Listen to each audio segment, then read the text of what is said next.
Kalau kita ngomongin Age of Empires 2, unit apa sih yang langsung kepikiran? Pasti Paladin yang gagah atau Trebuchet yang bisa meruntuhkan kastil kan? Tapi gimana kalau saya bilang salah satu unit yang paling kompleks dan penuh strategi itu sebetulnya kapal nelayan? Ya, perahu kayu sederhana ini ternyata menyimpan rahasia yang luar biasa dalam. Deskripsi di gamenya sendiri kedengaran simpel banget kan? Mengumpulkan makanan. Udah gitu aja. Tapi seperti yang bakal kita lihat bareng-bareng, di balik kalimat sederhana itu ada kompleksitas yang udah diasah selama lebih dari 25 tahun. Nah, ini dia pertanyaan utamanya. Apa kapal nelayan ini cuma unit awal-awal yang gampang dilupain? Atau jangan-jangan dia ini adalah contoh sempurna gimana sebuah desain game yang terus-menerus diperbaiki bisa mengubah elemen paling dasar jadi sesuatu yang luar biasa menarik?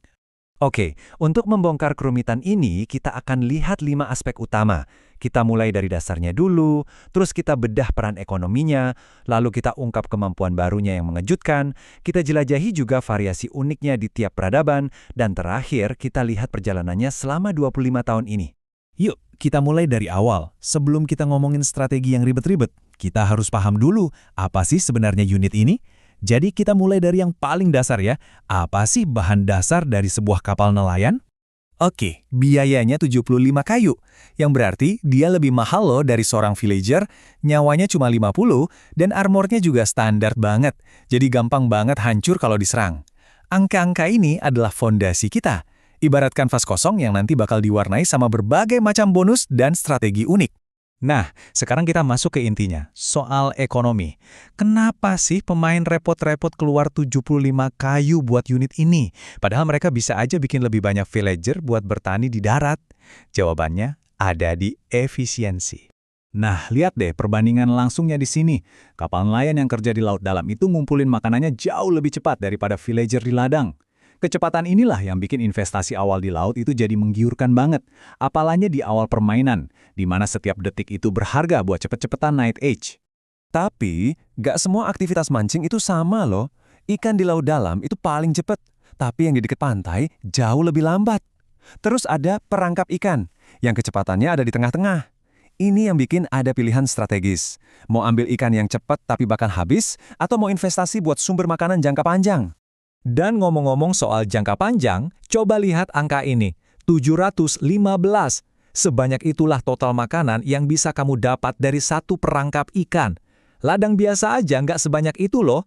Ini yang bikin perangkap ikan jadi tulang punggung ekonomi yang krusial banget di late game, khususnya di peta air.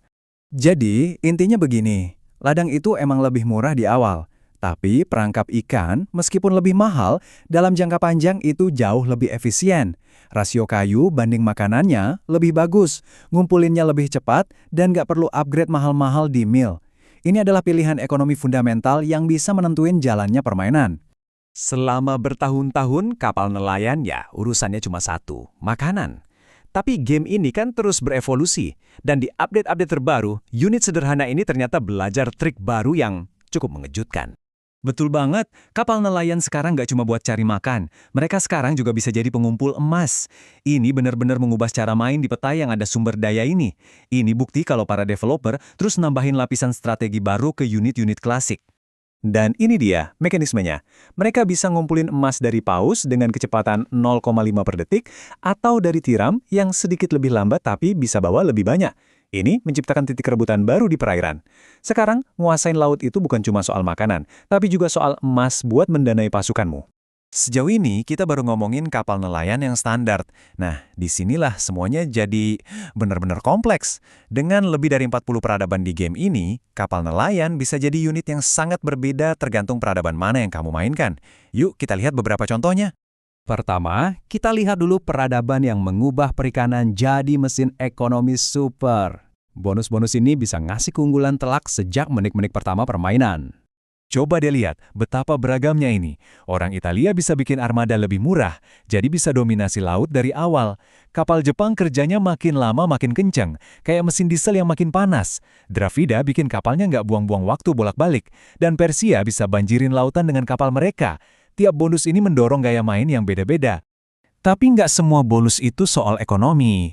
Beberapa peradaban mengubah kapal nelayan mereka jadi unit yang lebih alot dan susah ditangkap, bikin mereka jadi lebih bisa bertahan dari serangan-serangan awal.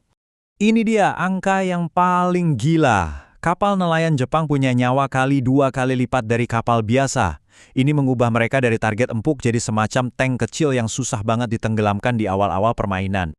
Selain bonus HP Jepang yang gila-gilaan, Bear punya kapal yang lebih ngebut, jadi lebih gampang kabur dari bahaya. Kapal Bengali bisa nyembuhin diri sendiri pelan-pelan, dan Portugis juga dapat sedikit tambahan daya tahan. Semuanya ini tentang bertahan hidup. Dan sekarang, kita masuk ke bonus-bonus yang paling aneh dan gak terduga. Ini adalah kemampuan yang benar-benar mengubah aturan main tentang gimana kamu bisa pakai kapal nelayan. Ini benar-benar luar biasa kan? Kapal Gurjara bisa ngumpet di dermaga, kapal Celtic bisa nyolong domba? Iya, kamu nggak salah dengar. Kapal mereka bisa nge-convert dan bawa kabur domba musuh. Mayan dapat makanan ekstra dari tiap ikan, dan Burgundi bisa akses teknologi penting lebih cepat. Ini nunjukin betapa dalamnya kerumitan game ini. Perjalanan kapal nelayan ini nggak berhenti di situ. Unit ini udah mengalami perubahan terus-menerus selama 25 tahun sejarah game ini yang mencerminkan filosofi desain yang juga terus berkembang. Coba kita lihat evolusinya. Dulu banget, mereka bahkan bisa bangun barak di pinggir pantai. Aneh banget kan? Itu untungnya cepat diperbaiki. Terus selama bertahun-tahun, ada penyesuaian kecil di armornya. Dan baru-baru ini, mereka dapat perombakan besar, dapat kemampuan baru kayak masuk ke dermaga dan ngumpulin emas. Ini unit yang hidup dan terus berubah. Jadi, kita kembali lagi ke pertanyaan awal kita. Kapal nelayan ini ternyata jauh lebih dari sekedar pengumpul makanan. Ini adalah sebuah pelajaran tentang desain ekonomi, variasi strategi, dan evolusi sebuah game selama seperempat abad. Dan ini bikin kita jadi bertanya-tanya, kalau unit yang kelihatannya paling sederhana aja bisa serumit ini, rahasia apa lagi ya yang masih tersembunyi di dalam game-game yang kita sukai?